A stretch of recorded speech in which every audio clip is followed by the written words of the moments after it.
wabarakatuh. A'udzubillahi minasyaitonirrajim. Wa in yuridu an yakhdauka fa inna asbaqallah huwallazi ayyadaka binasrihi wa bil mu'minina wa alafa baina qulubihim law anfaqta ma fil ardi jami'an ma alafta baina qulubihim walakin Allah alafa bainahum innahu azizun hakim. Ya ayyuhan nabi hasbukallah wa man ittaba'aka minal mu'minin. Alhamdulillah wa syukurlah, sore yang berbahagia ini, yang cerah ini, kita berjumpa di Masjid Al-Fatu Soreang. Nah, ini kali kedua saya menginjakkan kaki di bumi Soreang, karena dulu kisaran bulan berapa diundang oleh Ustadz Arif di daerah Kopo. Nah, kali ini di wilayah Soreang. Baik, jadi tanpa mempersingkat waktu, kita coba mengulas satu hal yang hari ini menjadi asing di tangan kita kaum muslimin, tapi memiliki elemen yang sangat penting dan urgen. Sebagaimana hadis Rasulullah SAW, Islam berawal dari asing dan kembali menjadi asing. Tapi berbahagialah orang yang terasing. Nah, jadi apa yang dimaksud dengan asing itu? Nah, jadi hari ini hampir seluruh firqah yang ada, jadi di bumi Nusantara ini kita dipenuhi oleh banyak firqah. Nah, masing-masing mengklaim sebagai yang terasing. Nah, tapi yang mana yang asing ini punya tafsir masing-masing. Nah, jadi sore ini kita akan melihat satu yang bisa kita baca secara zohir, bagaimana yang asing itu, dan menyebabkan hilangnya kekuasaan Islam hari ini. Nah, jadi hilangnya kekuasaan Islam include juga hilangnya dengan kekayaan Islam. Nah, makanya hari ini kita berbicara Islam hanya pada soal ibadah. Nah, jadi Islam sebagaimana dalam sebuah hadis Rasulullah SAW, sebagaimana dikutip oleh Imam Muslim, hadis nomor 2, Islam itu terdiri dari 3 pilar: iman, Islam, dan ihsan. Nah, jadi bagaimana melihat dinul Islam? Paling tidak kita melihatnya dari 3 pilar: iman, Islam, dan ihsan. Iman itu adalah akidah, Islam itu adalah syariat, ihsan itu adalah akhlak. Nah, jadi yang fokus dari apa yang kita bahas hari ini adalah tentang apa itu Islam, syariat. Nah, jadi sebagaimana tadi disampaikan oleh Ustadz Arif, bahwa hari ini kita melihat ada satu segmen yang hilang dari kehidupan keseharian kita sebagai kaum muslimin. Salah satunya adalah pilar zakat. Nah, mengapa zakat ini hilang? Jadi syariat, saya mengutip dari Ibnu Taimiyah. Ibnu Taimiyah membagi 2 wilayah syariat, ibadah dan muamalah. Ibadah, inilah rukun Islam yang 5: syahadat, sholat, zakat, puasa, dan haji. Nah, yang hari ini tersisa sama kita adalah syahadat, sholat, puasa, haji pun masih ada rukunnya yang perlu kita bahas. Nah, jadi persoalan paling penting pada kita hari ini adalah zakat. Nah, zakat hari ini menjadi banyak sekali bid'ah. Nah, saya berani katakan itu adalah bid'ah. Nah, jadi zakat terjadi banyak bid'ah tanpa kita sadari. Sementara kita sibuk membahas perihal yang lain. Di mana bid'ahnya zakat?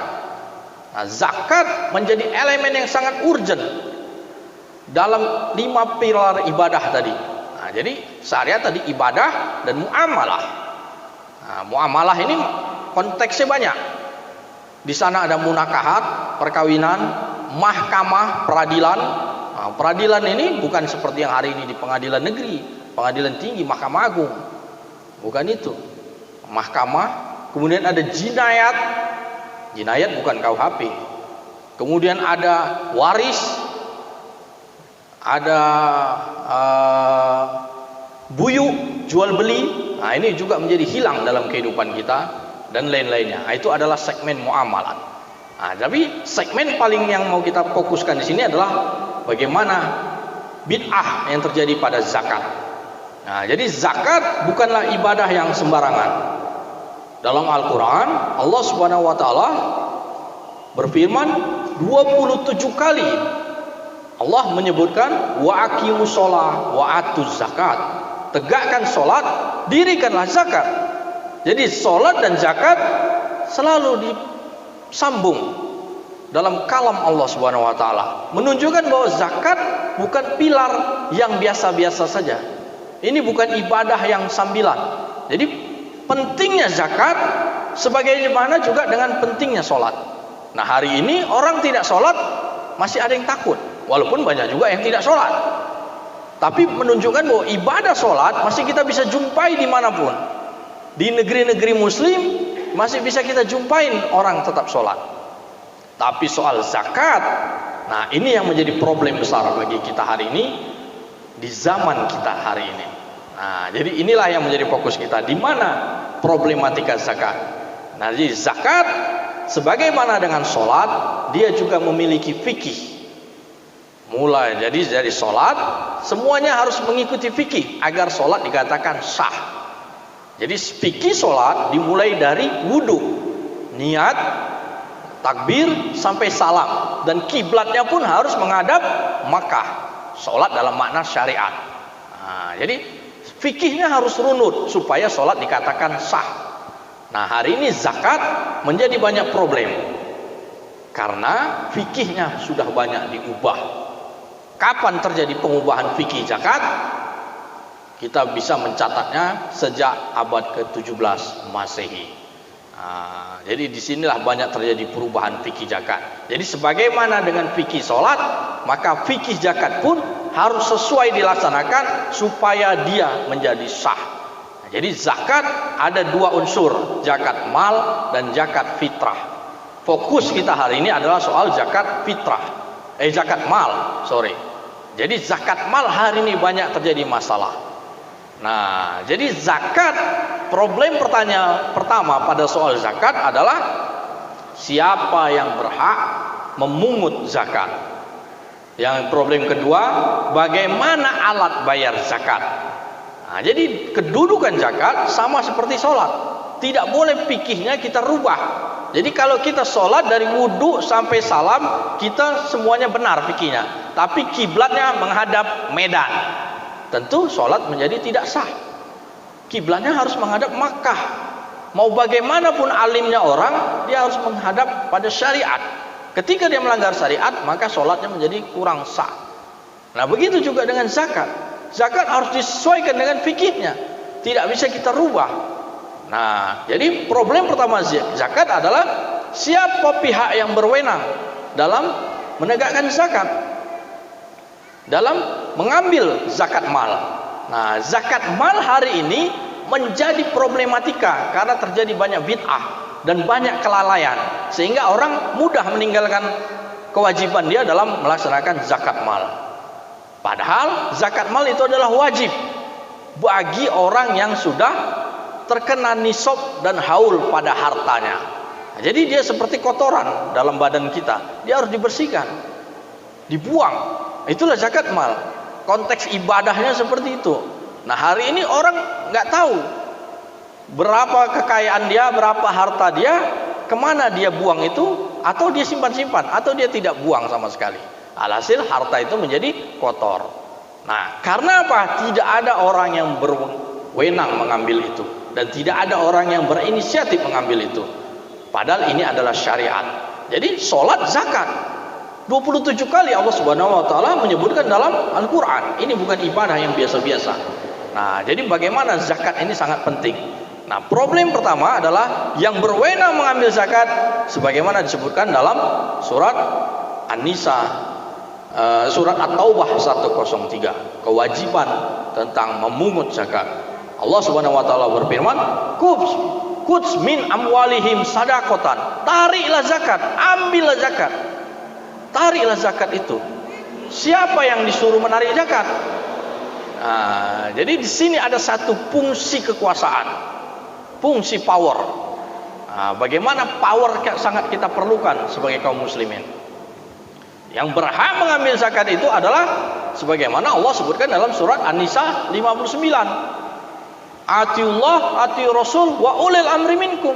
Taati Allah, taati Rasul dan pemimpin di antara kamu.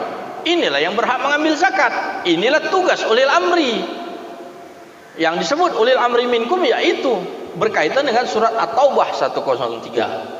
Nah, kita jangan kaitkan dulu kemana-mana. Ada orang mengklaim ini ulil amri, atau kita sematkan dia ulil amri, tapi tugasnya menarik zakat tidak dilaksanakan. Nah, jadi zakat menjadi penting. Kemudian kenapa saya bilang banyak sekali bid'ah dalam penegakan fikih zakat? Nah, jadi sejak masa Rasulullah sampai abad 17 atau abad 18 kita tidak pernah merubah fikih zakat. Karena fikih zakat itu berubah ketika terjadi perubahan pada uang.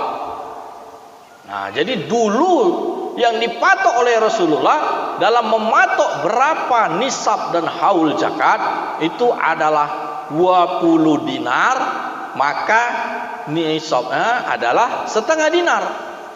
200 dirham, nisabnya adalah 5 dirham. Dari dulu ini tidak ada perdebatan mazhab di soal ini. Nah, jadi soal bagaimana nisabnya sudah ditentukan. Haulnya yang sudah melewati 1 tahun Hijriah. Jadi tidak ada yang namanya zakat, gaji saya 25 juta langsung dipotong 2,5%. Itu bid'ah. Karena itu tidak pernah diajarkan di zaman Rasulullah ataupun di zaman sahabat. Melainkan itu merujuk pada fikih kontemporer, fikih yang baru muncul abad 18. Tapi bagaimana soal zakat adalah menggunakan nisab 20 dinar, maka zakatnya adalah setengah dinar. 200 dirham, zakatnya adalah 5 dirham. Nah, elemen penting dari sini adalah kita perlu menghadirkan kembali yang namanya dinar dan dirham. Mau tidak mau ini menjadi kewajiban kita. Jadi seiring dengan hilangnya fikih zakat, rusaknya fikih zakat, seiring dengan hilangnya emas dan perak sebagai uang di tangan kita. Nah, inilah yang menjadi problem kita. Nah, kapan munculnya uang ini menjadi hilang dan dia berganti menjadi kertas, sebagaimana yang hari ini berada dalam dompet kita masing-masing. Nah, ini sejarahnya panjang. Ini sejarahnya panjang. Nah, secara singkat saya bisa jelaskan bagaimana munculnya uang kertas. Jadi uang kertas ini merusak fikih zakat kita dan merusak kehidupan Islam kita. Nah, jadi dari sanalah kalau kita menyebut yang namanya konspirasi Yahudi, inilah dia. Nah, tanpa kita perlu berpikir panjang apa itu konspirasi Yahudi. Jadi uang kertas ini punya perjalanan panjang sampai dia hari ini menjadi sah dan berlaku, mengikat kepada kita semua. Nah, jadi munculnya ini sekitaran tahun abad 10 Masehi atau abad 11 Masehi, ketika di satu pelabuhan kecil yang namanya Venesia di Italia. Dulu pusat perdagangan disebut kota Konstantinopel, yang hari ini kita kenal dengan Istanbul. Jadi di pinggiran Istanbul ini adalah macam Jakarta, Bandungnya lah, Venesia itu. Nah, kan itu pinggirannya. Jadi di kota Bandungnya, di Bandungnya Konstantinopel, di pinggirannya itu ada satu pelabuhan kecil di Eropa, Italia, Venesia. Nah, disinilah dimulainya bagaimana praktek orang-orang mulai menggunakan uang kertas di Venice. Nah, uang kertas itu dulu semua orang, mau di barat mau di timur, uangnya adalah emas dan perak, dinar dan dirham. Di Eropa disebut dengan denarius, kita sering menyebutnya dengan dirham atau dinar. Di sini kita sebutnya dengan perak. Duitku cuma 5 perak. Nah, itu artinya uang perak, bukan uang perak ini, bukan uang kertas, kan itu. Selimper pun tak ada duitku, kalau di Medan istilahnya. Jadi itulah menyebutkan bagaimana uangnya perak. Nah, jadi dulu semuanya uangnya adalah emas dan perak. Nah, di satu pelabuhan kecil itu kemudian ada orang Yahudi, kerjanya itu dia membawa satu bangku dan satu meja di pinggir pelabuhan. Nah, satu meja dan satu bangku. Dia duduk di situ, kerjanya adalah penitipan uang, jasa penitipan uang. Nah, meja atau bangku dalam bahasa Latin itu disebut dengan bangku, banco. Jadi bangku. Nah, jadi tulisannya banco. Nah, jadi banco, dia punya satu meja, satu kursi, satu bangku. Kerjanya adalah penitipan uang. Menitiplah si A kepada si Bangko. Nah, Bangko ku titiplah dulu. Saya si Bangko ngasih kwitansi. Ini kwitansi tanda titipan 100 dinarius. Nih kwitansinya. Kemudian si B nitip lagi 50 dinarius, nih kwitansinya. Si C nitip lagi 300 dinarius, nih kwitansinya. Si D nitip juga 10 dinarius, nih kwitansinya. Bawa. Nah, antara si A dan si B terjadi perdagangan. Si C, aku belilah kau beras kau itu 1 ton. Oke, berapa nilainya? 100 dinarius. Nih. Aku malas ngambilnya kau kepada si Banco. Uangku itu ada sama dia. Ini kwitansinya. Ini, ambillah ini. Nah, kwitansi itu yang diambilnya. Kemudian si D dengan si A dan orang-orang yang menitipkan itu terjadi transaksi juga, jual beli sesama mereka. Tapi mereka udah malas menukarkan emasnya itu kepada si Banco. Yang dijadikan alat tukar itu adalah kwitansinya. Nah, lama kelamaan si Bangko berpikir, loh, kenapa kwitansiku ini diterima sebagai alat tukar? Dia pun berpikir, wah kalau gitu saya punya bisnis baru. Nah, namanya ini Yahudi. Nah, bisnis baru. Apa itu? Peminjaman uang. Makanya dia buatlah peminjaman uang. Datanglah si K atau si G. Saya pinjamlah uang dulu sama si Bangko. Karena dia dikenal banyak uang. Nah, maka dipinjamlah uang. Oke, berapa kamu pinjam uang? 100 dinarius. Oke, tapi ada bunganya. Nah, disitulah mulai praktek bunga. Muncul riba. Nah, jadi 100 pinjam, kembalinya harus 110. Nah, itulah praktik riba mulai muncul dan mengikat. Dia dikasih 100, tapi bukan dikasihnya emas, kasihnya kwitansi. Kenapa? Karena orang berpikir kwitansi ini bisa ditukar kembali kepada emas. Itulah uang kertas. Sejarahnya di situ. Dulu dalam sejarah Islam kita mengenalnya dengan sukuk. Jadi ada sukuk, bukti jual beli, nota. Itu pun diharamkan oleh Khalifah di zaman Abbasiyah. Haramkan. Karena dia harus kembali ditukar menjadi emas. Nah, dari situlah munculnya bagaimana uang kertas ini. Nah, perjalanan si Bangko ini kemudian terus dari abad 10, abad 11 turun-turun beranak pinak, dia kerjanya itu aja, menitipkan uang dan membungakan uang. Dia memberikan kwitansi. Klien dia, nasabah dia dulu kan person-person awalnya, baru seperti ini. Paling ya 100 orang, 200 orang, itulah nasabah dia. Tapi dia kan nggak pernah punya modal. Modalnya cuma kwitansi. Modalnya cuma kwitansi dan modal dia adalah berangkas. Ya, menurut dia, menurut orang ini akan aman kalau menitip kepada dia. Nah, kemudian 5 abad kemudian dia pun mencapai puncak kemenangannya. Di mana itu muncul? Munculnya di dalam kerajaan Inggris di Eropa. Waktu itu zaman Islam masih zaman kuat. Dari masa abad 10 itu masa Mu'tazilah, kemudian masa Utsmani. Di Nusantara ini kesultanan masih hebat-hebatnya, masih menggunakan emas dan perak. Zakat dan lain-lain masih ditegakkan dengan benar. Jadi penyimpangannya penyimpangan hal-hal yang kecil, bukan penyimpangan seperti kita hari ini yang banyak sekali terjadi penyimpangan dalam hal syariat.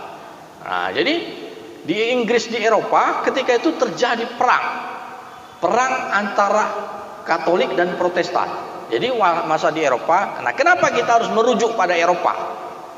Karena uang-uang kertas ini bukan produksi orang Pasundan, bukan produksi di Parayangan ini munculnya. Ini kita impor dari Eropa sana. Nah, jadi kita harus tahu bagaimana sejarah Eropa untuk kita memahami bagaimana penyakitnya dan kita tahu sejarah jalan keluarnya. Nah, kita juga belajar sejarah Eropa di sekolah. Orang-orang yang sekolahnya di sekuler pasti kita belajar, tapi sedikit, dan itu pun tidak merujuk pada hal yang benar. Nah, yang kedua, mengapa pentingnya kita memahami sejarah Eropa? Eropa klasik, Eropa masa lalu. Jadi yang disebut demokrasi, yang disebut republik, yang disebut konstitusi itu bukan produknya orang Jawa, bukan produknya orang Sunda, bukan produknya orang Aceh, bukan produknya orang Batak atau orang Manado, bukan. Itu produknya orang Eropa. Itu kosakata yang kita ambil dari Eropa.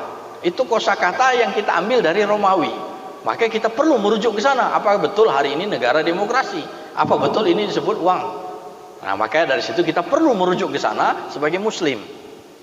Bukan kita mau mengikuti mereka, bukan. Kita supaya tahu di mana problemnya dan kita tahu jalan keluarnya. Nah, hari ini banyak orang belajar bagaimana sejarah Eropa, alhasil menjadi barat. Terbalik, kita ingin menjadi muslim. Nah, tapi muslim yang kita juga memahami sejarah.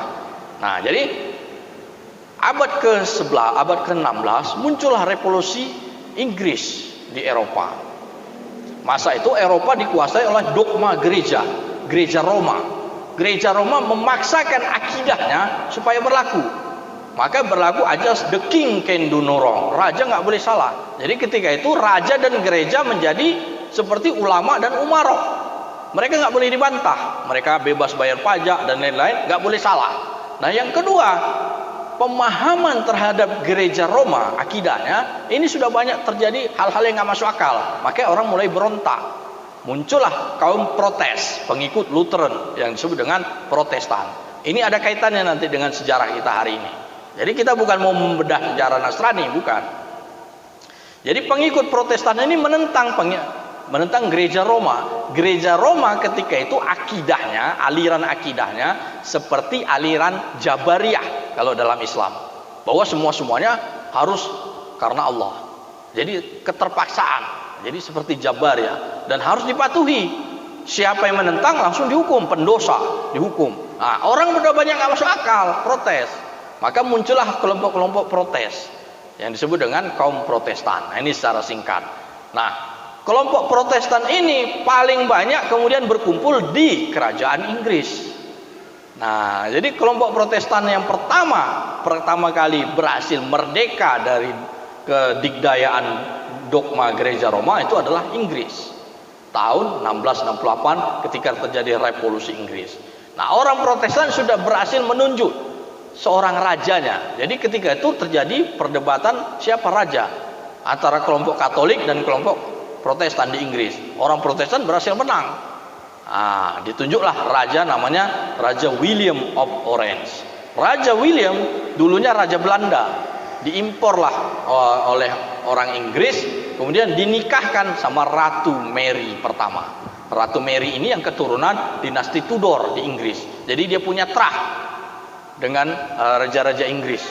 Dikawinkanlah dia. Tapi si raja ini kan karena dia orang Protestan, dia nggak punya duit untuk mengelola kerajaannya. Yang kedua, di Inggris sudah tidak lagi ikut pada gereja Roma aturan hukumnya. Mereka membuat aturan sendiri. Maka disitulah dikenal dengan monarki konstitusi.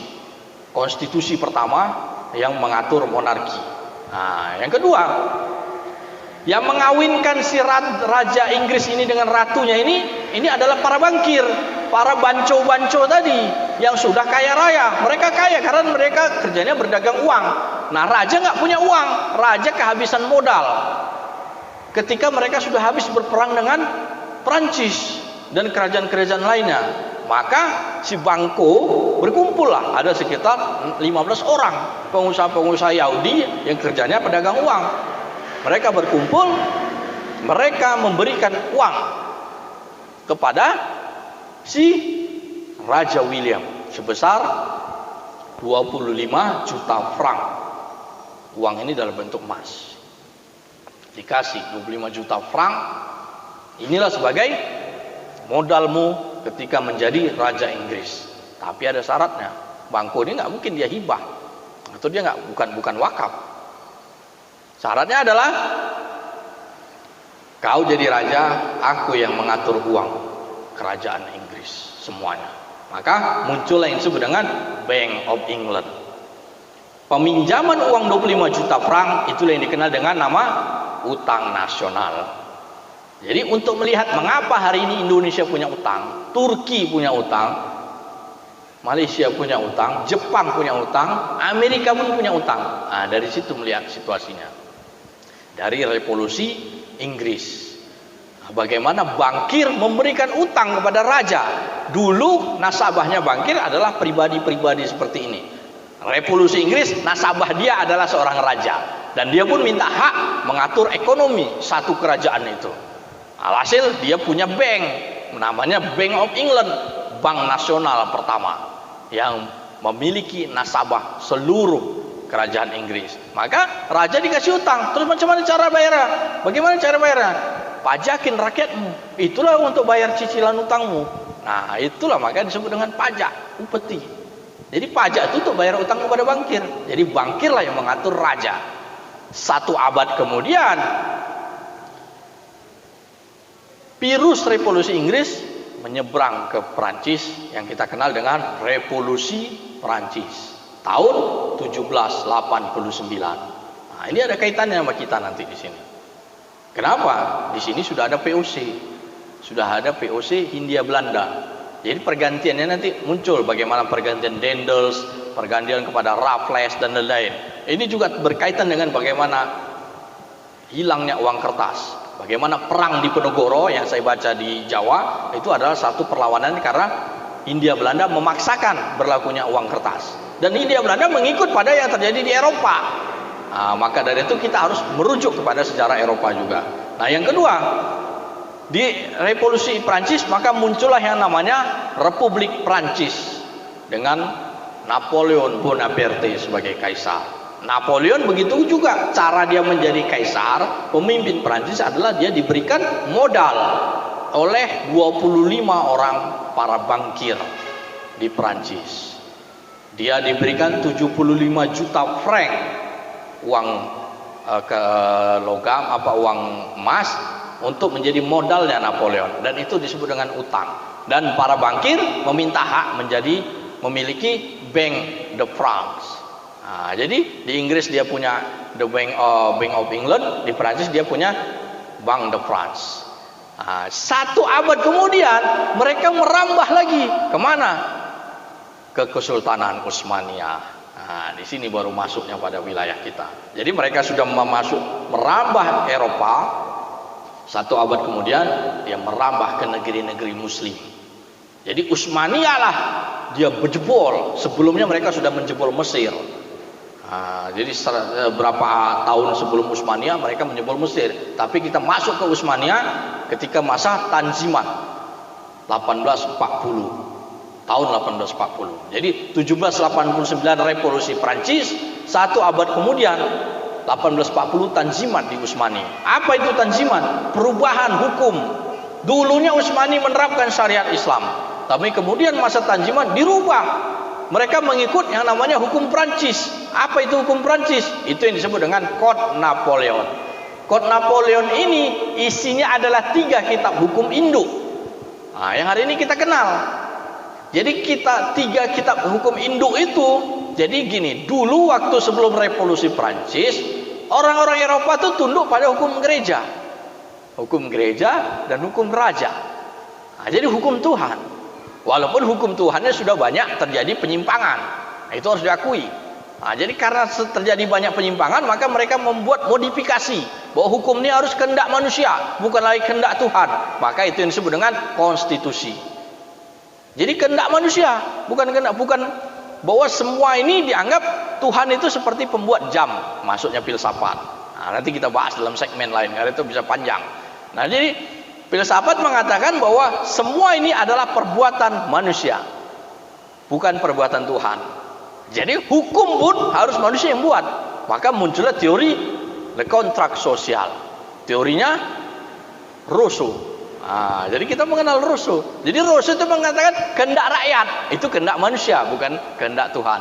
Kudrah iradahnya bukan berada pada tangan Tuhan, tapi di tangan manusia. Maka muncullah konstitusi. Nah, dari konstitusi maka bisa diatur bahwa uang yang bisa berlaku adalah uang kertas, bukan uang emas dan perak. Karena fitrahnya datang dari Tuhan adalah emas dan perak. Nah, jadi kita masuk kepada bagaimana Code Napoleon tadi. Revolusi Prancis terjadi, Prancis kemudian merdeka dari gereja Roma, karena gereja Roma kemudian dikudeta, Raja Louis digantung. Jadi manusia membuat hukum sendiri, membuat undang-undang sendiri, membuat sistem pemerintahan ala manusia sendiri yang kita kenal dengan namanya demokrasi. Kehendak manusia, semuanya kehendak manusia. Jadi itu perbuatan manusia, bukan lagi perbuatan Tuhan. Nah, jadi dari situlah muncul yang namanya demokrasi, konstitusi. Nah, jadi undang-undang hukumnya adalah hukum ala manusia, sistem pemerintahnya adalah ala manusia. Semuanya mengikuti kehendak manusia. Nah, yang kedua, maka muncullah satu kodifikasi hukum yang berlaku. Itu yang disebut dengan Kode Napoleon. Ini disebut dengan, isinya ada 3. Kode Commerce, Kode Sipil, dan Kode Penal. Nah, ini kenapa kita harus tahu ini sangat penting bagi kita sebagai seorang muslim. Kode Commerce ini hukum dagang. Kode Penal ini hukum perdata. Kode Sipil ini hukum pidana. Kode Sipil ini hukum perdata, Kode Penal ini hukum pidana. Jadi inilah yang kita bawa dan kita pakai hari ini. Ini sanadnya dari sana. Nah, kita dapatnya dari mana? Dari Hindia Belanda. Jadi dari Prancis, kemudian mereka menguasai Belanda. Belanda mengubah tiga kitab hukum induk ini, dirubah bahasanya menjadi bahasa Belanda. Code de Commerce menjadi Wetboek van Koophandel. Code Sipil berubah menjadi Burgerlijk Wetboek. Dan Code Penal berubah menjadi Wetboek van Strafrecht. Nah, inilah yang kita bahasa Indonesia kan menjadi KUHP, KUH dagang, KUH pidana. Nah, masa Utsmaniyah ini dipakai, diberlakukan, tidak lagi menggunakan syariat Islam. Kemudian dalam 3 kitab hukum ini tidak ada yang namanya waris, tidak ada yang namanya pernikahan. Maka dibuatlah satu kitab hukum penghibur. Itu yang disebut dengan kompilasi hukum Islam. Jadi kompilasi hukum Islam ini pelengkap penderita. Tapi urusan dagang, urusan pengadilan itu pakai hukum Napoleon. Jadi bukan hukum Islam. Jadi kalau hari ini kita bilang hari ini kita menggunakan hukum Islam, keliru. Kalau dibilang hukum Islam itu rahmatan lil alamin, betul. Tapi hukumnya harus syariat, bukan rahmatan lil alamin. Kemudian kita bisa menggunakan hukum apapun. Nah, ini sekarang banyak sekali terjemahan-terjemahan aneh yang membuat kita menjadi makin entah kemana larinya, kan gitu. Nah, dari situ Utsmani pun diganti. Mereka pun mulailah sultannya tidak diganti, tapi hukumnya diganti supaya para bankir ini memasukkan misi mereka. Membuatlah namanya Bank of Constantinople atau Bank of Turkey. Jadi ada berapa banyak bank di sana menguasai Istanbul, dan mereka semua mengucurkan kredit pinjaman kepada namanya Sultan Abdul Aziz I. Dengan berbunga. Nah, disitulah Utsmani pun berubah. Maka uang kertas pun mulai berlaku di Utsmaniyah dan wilayah-wilayah yang berpengaruh pada Utsmaniyah sampai kepada negeri kita hari ini. Jadi dari situlah muncul uang kertas. Dari situlah muncul banyaknya perubahan-perubahan yang terjadi kepada fikih. Nah, jadi dari peristiwa sejarah ini kita bisa melihat bahwa yang namanya uang kertas ini bukan muncul dari presiden, bukan. Ini bukan muncul yang namanya dari Perdana Menteri, bukan. Raja Inggris tidak bisa ngeprint uang ini.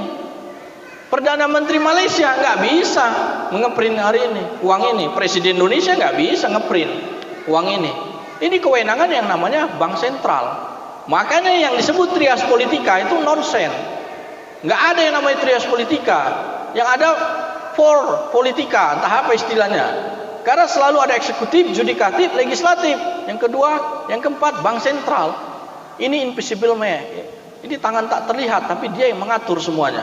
Cara melihat ini kita harus lihat dengan sejarah, supaya kita tahu bagaimana dan siapa yang kita hadapi. Jadi inilah yang mengatur kehidupan dunia hari ini, para bankir. Jadi berita 2 hari yang lalu, saya baca di Republika, bagaimana pesawat N250 dikandangkan, dimuseumkan hari ini. Padahal itu adalah di masa Pak Harto yang dikelola proyeknya oleh B.J. Habibie, menjadi pesawat kebanggaan Indonesia. Tapi ketika kita sudah merasa bangga, tahun 97 pesawat itu disuruh stop, jangan produksi. Hari ini dimuseumkan di Jogja. Apa yang membuat itu dimuseumkan dan siapa yang menyuruh stop? Tahun 97 Indonesia menerima bantuan dari IMF. Salah satu persetujuannya adalah harus berhenti untuk memproduksi pesawat N250. Itu dia klausulnya. Jadi yang bisa mengatur presiden siapa? Bukan rakyat, para bankir. IMF itu siapa? IMF itu bukan di sini orangnya, bukan orang Sunda itu, bukan orang Bandung, bukan orang Batak itu. Kenapa dia bisa ngatur N250? Nah, ini problem yang terjadi pada kita hari ini. Bagaimana situasi nation kita hari ini bukan seperti yang kita harapkan, bukan seperti yang diteorikan di bangku-bangku sekolah. Faktanya berbeda. Maka dari situ sebagai muslim kita harus melihat apa yang terjadi hari ini. Nah, yang kedua, situasi dunia hari ini memaksa kita harus merubah zakat kita. Karena dengan munculnya uang kertas, kita dipaksa berubah atau mengubah zakat, fikih zakat. Nah, tentu nggak bisa. Ini adalah ketaatan kita kepada Allah Subhanahu wa taala sebagaimana dengan sholat. Maka dari situ kita harus kembali kepada Islam. Karena dengan jalan kita melakukan islamisasi itu membuat tidak kita menang, membuat kita makin terpuruk sebagai kaum muslimin. Jalannya adalah kita yang kembali kepada Islam, bukan Islam yang kita ubah. Kita kembali kepada Islam dengan jalan kita kembali kepada fikih-fikih yang dulunya banyak dirubah. Nah, salah satunya adalah dengan kembali ini kepada emas dan perak untuk menyempurnakan fikih zakat. Nah, jadi fikih zakat ini kita harus kembalikan bahwa alat tukar atau alat bayar dalam zakat adalah emas dan perak dan harta benda, mal. Jadi zakat kambing bayar kambing, zakat sayur bayar sayur, zakat padi ya bayar padi. Zakat kacang bayar kacang, jangan zakat kambing bayar kertas. Nah, ini yang terjadi prakteknya hari ini. Zakat mal, dia punya 40 kambing, zakatnya transfer. Fikihnya berubah, tidak mengikuti kembali sunnah. Nah, itu yang disebut dengan bid'ah. Nah, makanya kita harus kembalikan fikih ini supaya dia kembali kepada kaum muslimin. Nah, yang kedua, efeknya nanti sangat besar. Ini yang bisa kita rasakan ketika kita berusaha mengembalikan fikih zakat. Jadi zakat menuntut satu yang disebut dengan power. Power ini adalah penguasa, orang yang berwenang menarik zakat. Bahwa khudz min amwalihim sadaqatan, tariklah zakat. Sebagaimana firman Allah dalam surat At-Taubah tadi, tariklah zakat. Nah, siapa yang menarik zakat? Itulah ulil amri minkum. Jadi dia yang berhak mau menarik zakat. Jadi zakat harus ditarik. Nah, ini adalah segmen power, segmen kekuasaan. Nah, yang kedua, zakat harus ditunaikan dengan mal, dengan harta. Tidak bisa dengan ini, dengan kertas. Nah, yang kedua, harta ini bukan dikategorikan harta dalam Islam. Sejauh dia nggak bisa lagi ditukar dengan emas. Sejak tahun 45 para bankir udah sepakat. Dia memberitahu pada presiden, presiden, sejak hari ini kata mereka, kami nggak ada lagi backup emas, tapi uang kami berlaku. Nggak ada satupun presiden yang melawan, tidak ada satupun kepala negara yang melawan. Nah, inilah efek dari Perang Dunia Kedua, bahwa semua nation state tunduk patuh di bawah bankir tanpa ada lagi perlawanan. Presiden Amerika ada beberapa kali melawan, mati ditembak.